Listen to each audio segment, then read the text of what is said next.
সাধারণ পাবলিকের সামনে হঠাৎ করে একটা ক্যামেরা কিংবা মাইক্রোফোন যদি ধরা হয় তারা ভরকা যেতেই পারেন, কি বলবেন না বলবেন, দেখা গেছে যে জিজ্ঞেস করে একটা উত্তর দেওয়ার একটা ভরকায় যেতেই পারে। কিন্তু আমাদের ক্রিকেটাররা, বিশেষ করে সাবেক ক্রিকেটাররা, তারা তো প্রতিনিয়ত ক্যামেরার সামনে দাঁড়ায়, হ্যাঁ, মাইক্রোফোনে নিয়ে কথা বলে।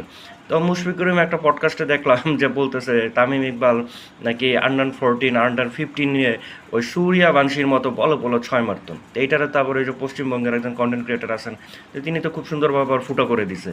দেখলাম যে স্টেট দিল ESPN ক্রিক-ইনফো থেকে, তামিম ইকবাল এজ লেভেলে মাত্র ছক্কাই মারছে 10টা, আমি যদি ভুল না করে থাকি।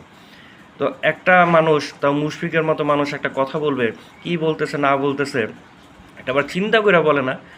মুশফিকের কথাবার্তা ঝামেলা আছে জানি, কিন্তু ভাই এই লেভেলে এসে একটা পডকাস্টে এসে এই ধরনের মিস ইনফরমেশন মানুষ দেয়, তারপর তো বলতেছে যে পাকিস্তান তো ঠিকই T20 বিশ্বকাপ খেললো, বাংলাদেশ তো খেললো না, আলটিমেটলি বাংলাদেশের লস হলো। বাংলাদেশে কী লস হয়েছে? বাংলাদেশ খেললে সর্বোচ্চ করতে 150 ওই 250 টার্গেট চেস করতে নেমে, আর বাংলাদেশকে পাকিস্তানের কথা T20 বিশ্বকাপ কি বয়কট করছে নাকি? আজব।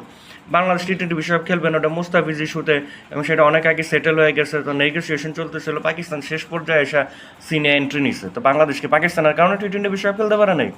কি আজব রে ভাই। তামিম ইকবাল বলতেছে 2015 থেকে 2019 সাল তার স্টেট ইনসেন, অসাধারণ খেলছে। ভাই 2015 সালে তামিম ইকবালের কেরিয়ারের বয়স হয়ে গেছে 9 বছর। 9 বছর একটা প্লেয়ার শুধু আপনার ওপেনই করছে। ওপেন করার পর সে 4 বছর 2015 থেকে 19 4 বছর স্টেট নিয়ে সে গর্ববোধ করে, ঠিক আছে। তার 15 ধরলে সেটা হয় 5 বছর। ওই 4 বছরই ধরলাম, সেখানে তার রান 2900, যে সব সময় ওপেন করছে। এবারে 47, ঠিক আছে, খুব বেশি খারাপ না। কিন্তু ভাই যখন ক্রিকেটটা এভলিউশন হচ্ছে, সামনের দিকে যাচ্ছে, সেই সময়টা তামিম ইকবাল ব্যাটিং করছেন মাত্র 78 এভারেজে, এবং তামিম ইকবালের কারণে যে অপোনেন্টে, মানে তার সাথে যে ব্যাটিং করতো নন স্ট্রাইক এন্ডে, তার উপর যে কী প্রেশার পড়তো, সমু প্লেয়ারটা এই কারণেই নাই হয়ে গেছে। মাহমুদুল্লাহ রিয়াদ আরেকটা পডকাস্টে বলতেছে তিনি যে কী স্যাক্রিফাইস করছে তার ব্যাটিং পজিশন। তামিম বাদে বাংলাদেশের ব্যাটিং অর্ডারে ব্যাটিং পজিশন স্যাক্রিফাইস করে নাই কে? তামিম ইকবাল সাকিব আল হাসান 3 নম্বরে সফল হওয়া সত্ত্বেও তামিম ইকবাল তার ব্যাটিং অর্ডার লড়াই দিছে। সৌম্য সরকার 1 থেকে 7, 8 সব পজিশনে খেলছে, সবার পজিশন চেঞ্জ হয়েছে, খালি তামিম ইকবাল বাদে। তো এত স্যাক্রিফাইস, এত ভালো বন্ধু, তামিমরে তো কিছু বলে না রে ভাই। মাহমুদুল্লাহ রিয়াদ এইটা করছে সেইটা করছে,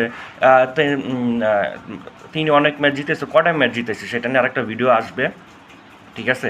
তা আমাদের ক্রিকেটাররা আসলে আমাদেরকে অনেক বেশি বোকা ভাবে, মনে করেন আমরা কিছু জানি না, বুঝি না, যা মনে চায় ক্যামেরার সামনে বসে তাই বলে দেয়, জাস্ট দ্যাটস ইট। খুবই দুঃখজনক, হাস্যকর, প্যাথেটিক।